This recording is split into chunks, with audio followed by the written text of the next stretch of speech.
Hi there.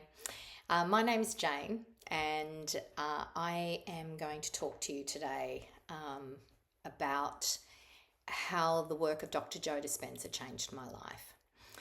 My friends in the Dr. Joe community have been suggesting for some time that I do a testimonial because I've had quite an incredible journey doing this work. I've been reluctant to do so up until now, and even today, I'm I'm a little I feel a little out of my comfort zone, mainly because what I'm going to talk about is the success of a novel that I wrote. That was the fictional retelling of my healing that took place due to this work. So I'll start at the beginning. Or at the beginning of my Dr. Joe journey, I was 49 and I just turned 56 last week. So I was 49 just before my 50th birthday. My life fell apart completely. And it wasn't the first time. I was at rock bottom, very familiar place for me. But this time round was really tough. A relationship with a man I loved immensely had completely blown apart and left me financially very vulnerable. But it was a pattern. It had happened before and before and before that. And it had happened my entire life. And I've always been into personal development, self-help. I'd tried in a million different ways to change my life. And still I was experiencing the same cycles. And my best friend, I call her my wifey, she'd been to a couple of Dr. Joe retreats, and she'd been pushing for me to download his intensive and progressive course.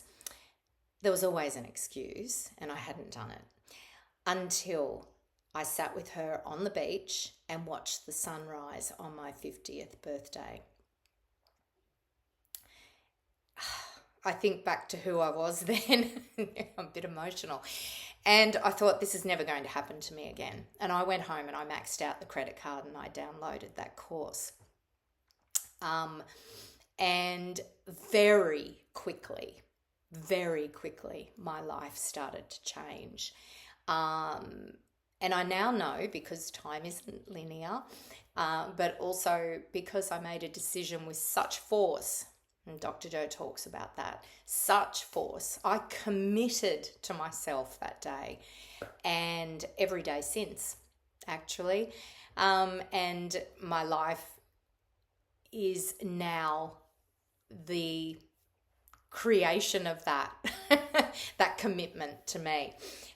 So anyway, I did the course. I started meditating. I started really to my surprise, facing the internal programs that I didn't know I had. But once that genie's out of the bottle, there's no going back, right? So I just kept plowing through it. I'd sit in meditation. I would cry. I would sob. I would feel free of things. I found the patterns that even today still come up, those core ones that are hard to crack. I just did the work. And along the way, I started asking for signs. Little synchronicities had started to happen. The magic started to happen. I started to notice it. And so I asked for signs, specific signs that would come in magical ways. And I'll share with you one of my favorite. I just sat there one day and thought, okay, a sign, golf ball, because when was I ever going to come into contact with a golf ball? Like, I don't play golf. No one I know plays golf. These are just some of the golf balls. I did change to a snooker ball at one stage. That's that. And a ping pong ball. I changed to that. That's that. But golf balls started to just appear in the craziest places. This is my magic bowl. I look at that and I remember there's magic in the world. And they would just appear, like, very strange places. I opened my door once and there was just one on my front mat.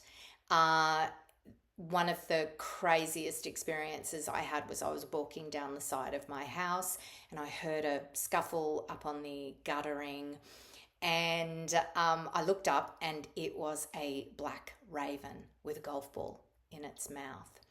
And we locked eyes and it dropped the golf ball, and that sort of bounced in front of me and the raven flew off, and I picked up the golf ball and I saw the word practice on it. So anyway, I did. I know golf balls probably have practice on it, but yeah, I took that as a sign. So I kept going. There were all these magical things happening. I was also, I faced a health challenge. I was diagnosed with skin cancer, and I was sent to a surgeon, and my appointment with the surgeon was 3 weeks away. And I was told that basically it was a BCC, I'd be cut down here because it was up here. I'd be cut right down my face, and to get it out. So I decided that that wasn't going to happen. And so in between the referral and booking the appointment from my skin doctor and the appointment with the surgeon, I meditated and meditated and meditated, 2-3 hours a day. My bestie meditated as well, and she was, doing little healing meditations for me. And one night I had the first of my now many, but the first really big, profound, energetic shift meditations where the energy hit my heart and then went up, and I had quite an experience. I went to bed that night and I got up the next morning and looked in the mirror, and the skin cancer had changed. It was just completely different. It looked like it wasn't even there, but there was a mark there on my face.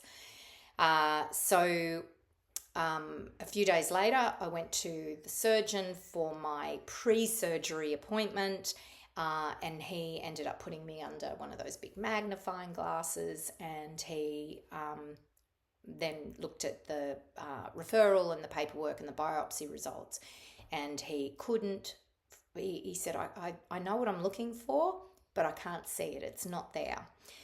So he put me on an immunotherapy cream that was meant to bring up any BCCs or skin cancers that were underneath. Nothing came up, so we stopped that. I went back to the original doctor. He said, weird, but I don't know. He just shrugged his shoulders. The surgeon shrugged his shoulders.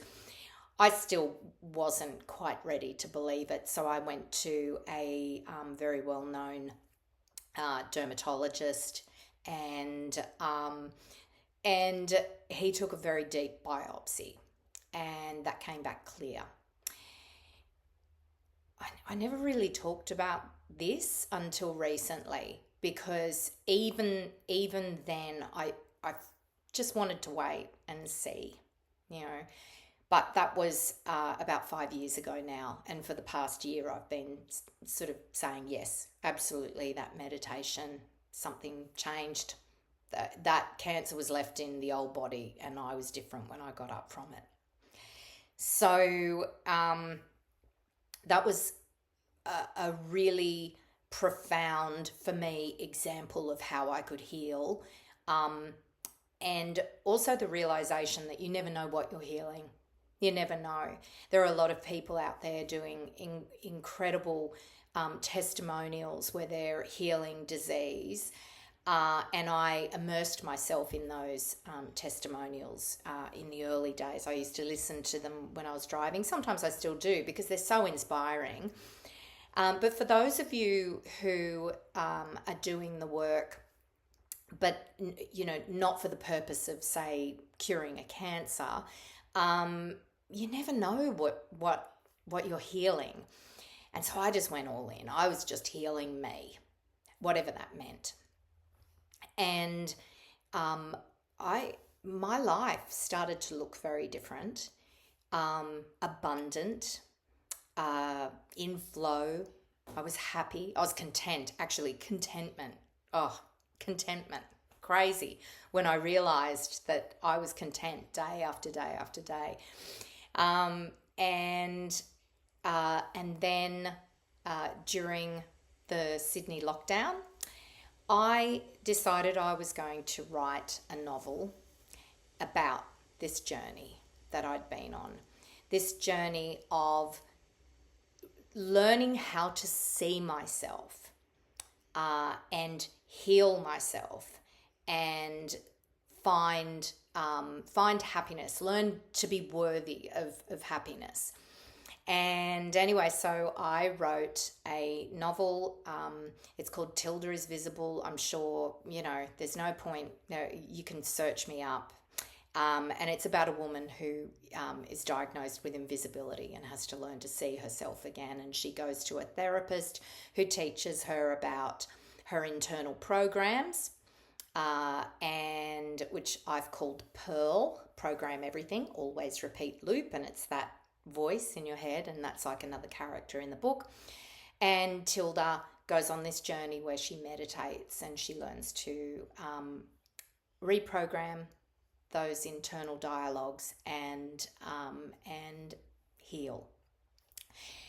So it was picked up in Australia very quickly, actually, when I finished the novel. It's done really well here in Australia. It also very quickly at the Frankfurt Book Fair was picked up by America, Italy, Germany, Turkey. There's a couple of other territories. It has been signed by one of the biggest agents in LA for film rights, and there's a lot of interest there. It was released in the US 2 weeks ago. It has appeared in People magazine and on Oprah Daily's Best Books of Spring, Today online, Best Books of 2025. I mean, seriously, mind-blowing things. Mind-blowing. Because I couldn't get a writing gig when I started this work. And now my novel about the journey I've taken doing this work is like this unicorn. And I think one of the best parts of it is that people are reading it and contacting me or coming to events and telling me how they've started meditating, or telling me how they've never even thought about their inner dialogues before, telling me how they're learning to be kinder to themselves and that they're worth happiness. So that's kind of my abundance story is my dreams are unfolding and coming true, and I'm constantly creating them and recreating and adjusting as I go along. The work is everything. For those of you who are wanting to really know what the key is to unlocking that abundance door and stepping into it, what meditations do I do? Any. It doesn't matter. Just do one. Just sit down and do one. It doesn't matter. They all lead to the same thing, and that's a healing. I see a lot of questions on Facebook groups and the Dr. Joe community, like faith boards. You know, why is this happening? What is this? What is this? Don't worry about it. Don't worry about it. We don't need the answers to everything. Just ask questions and sit. See what comes to you. Keep going. Just keep going. Make friends within the community. Like I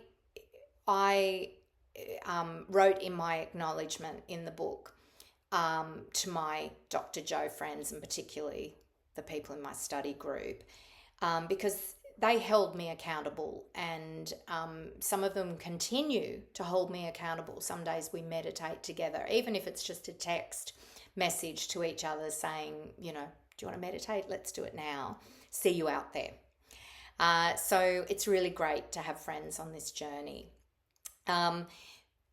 Going back to the idea of being who you want to be, all of that's true.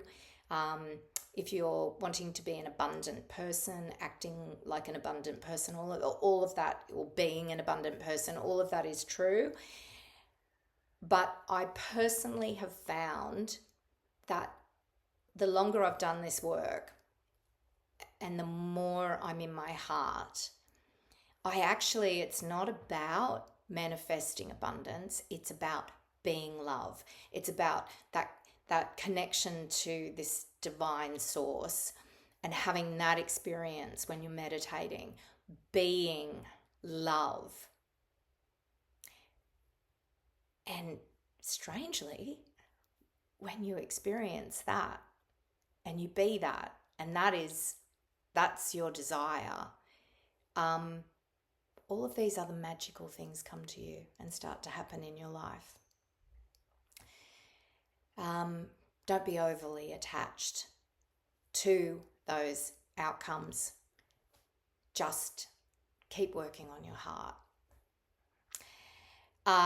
I'm incredibly grateful to Dr. Joe Dispenza for the work that he's doing in the world.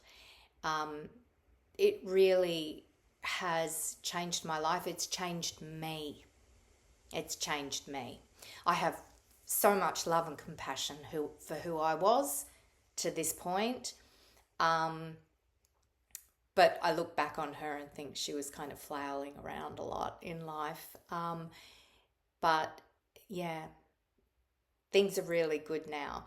So if you've made it this far, thank you so much for listening. I wish you so much love on your own journey.